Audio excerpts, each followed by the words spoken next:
Hey everyone, I'm so glad to be sitting down and finally filming a long form content video. Over the past month, the month of October, I only experimented with YouTube Shorts because I wanted to see if it would bring me the same amount of success numerically as my long form content videos, these kind of videos. And although it did, I just don't get any fulfillment from YouTube Shorts. I feel fulfilled and passionate when I sit down and record myself and talk to a camera, but with the YouTube Shorts, they're just too short for me to feel satisfied with my end product. So I'm only gonna stick to this kind of content from here on out and only upload a YouTube Short if I'm in a state of emergency and I'm really low on time or, something tragic has happened. But for now, and hopefully for a while, I will only be uploading these kind of videos, okay? So let's get into today's topic, which is why I prefer to eat out alone and why I recommend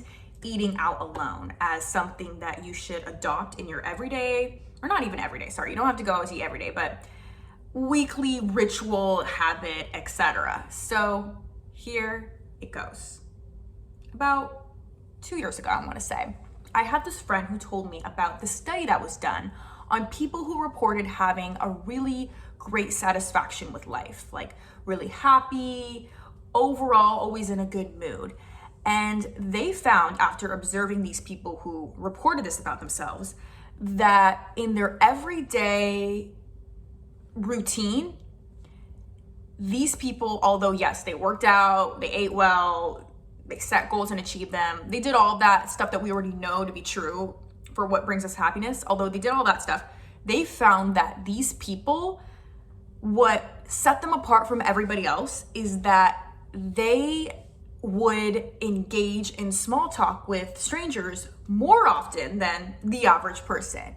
And they attributed that factor about them as to why they are overall happier than most people on earth.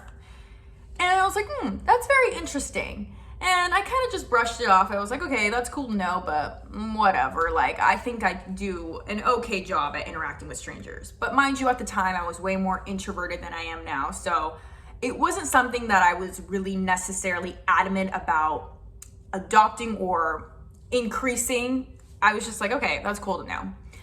But as of 2 weeks ago, I've just had this strong urge and this voice inside my head encouraging me to try to eat out alone. Going out to a restaurant alone with no friends, no family, just me, myself, and I as company.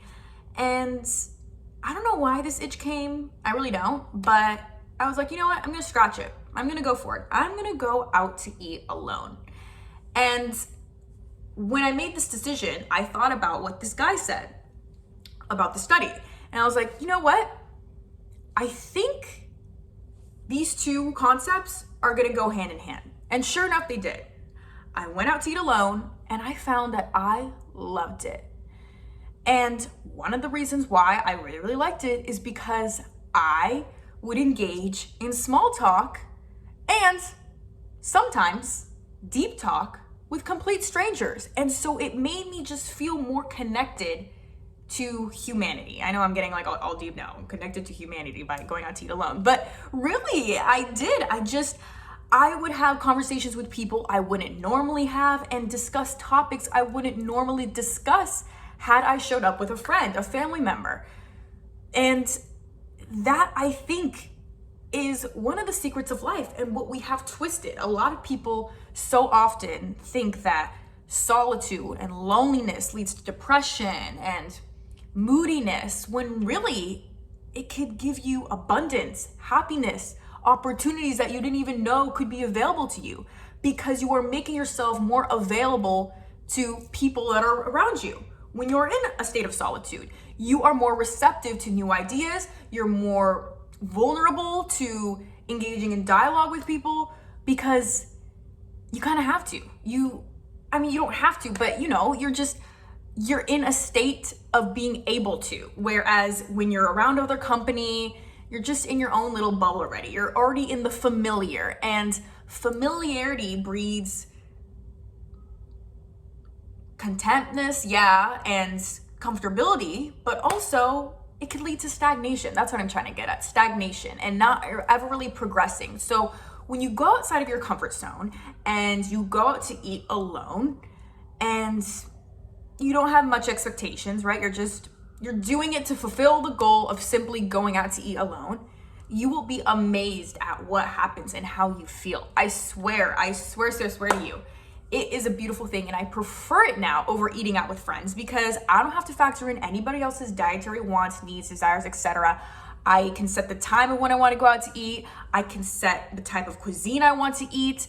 I can set the type of dress code that is required for me, to have for this meal, right? If I want to go the casual route, cool, I can make that decision. If I want to go the fancy route, okay, I can go that way too. I don't have to get a second opinion on it. I set the rules. I want it, I got it, okay? Isn't that the motto that we hear nowadays because of Ariana Grande? Okay, so fulfill that motto. Be that motto and go out to eat alone. Don't be scared of not having any company around you. You are going to have company. Why? Because people are going to be so amazed that you did this. I cannot tell you how many times the bartenders, when I go out to eat alone at these bars or, restaurants at the bar top, and, seeing the face of the bartender when I say, hey, yeah, I'm only here alone. I'm not expecting anybody else. Because they're always like, oh, are you expecting somebody else? Like, or they'll set down 2 menus, or like they just assume, because it's such a foreign idea to go out to eat alone. And I'm like, no, I'm just here alone. And they're just like so confused. They have this confused face written all over them. They're like, oh, okay. But then they go like this, like, and that's the face of respect. That's the face of, okay, she does what she wants, all right? And that's another thing. It builds independence. I mean, I already was an independent person as it was, but it builds a sense of power that you didn't know you could possess, because you're really just doing something that a lot of people are scared to do, or just, not wanting to do. And for what? Like, what is there to fear about? What is there to worry about? What is there to be so concerned about? It's just a nice meal that you're enjoying. You get yourself a glass of wine and yeah, you enjoy your company. If you really fear being so bored, bring a journal. I like to bring a journal. I just write down what I'm thinking. I'll write my diary entry for the day. I'll get it done there. And I can people watch too. I can make up my own stories in my head. And it makes you love yourself even more, because you realize, wow, I'm just such great company. I don't have to think about anybody else, try to not, go off in la la land while trying to hear somebody else's story that I'm not interested in. Nope. I literally set any rule that I want to set, any rule that I want to fulfill. It's just me, myself, and I. So that's really all I have to say about going out to eat alone. I really hope that this video inspired you to do the same, and I hope that it increases your overall happiness and life satisfaction like it did for me. Because talking with strangers and going the direction that you want to go in the types of conversations that you have with them is such a liberating feeling. It's such a beautiful feeling. And in today's day and age, when we're so glued to the phones and, digital communication, we lose that sense of connection with people, that physical face-to-face connection with people. Yeah, we get it in a party setting, but in a dinner setting, in just a regular, everyday, sober, wholesome setting, it's more rare. And so it's good to get in the habit of bringing that back into your life. And I feel like it really will make you a happier individual. I mean, it did for me. So I hope this video inspired you, and if you have eaten out alone, let me know down in the comments. Let me know how you think you feel when you eat out alone, how you like it, etc. My words are jumbling. It's time to end this video, but I'll see you next week. Thank you.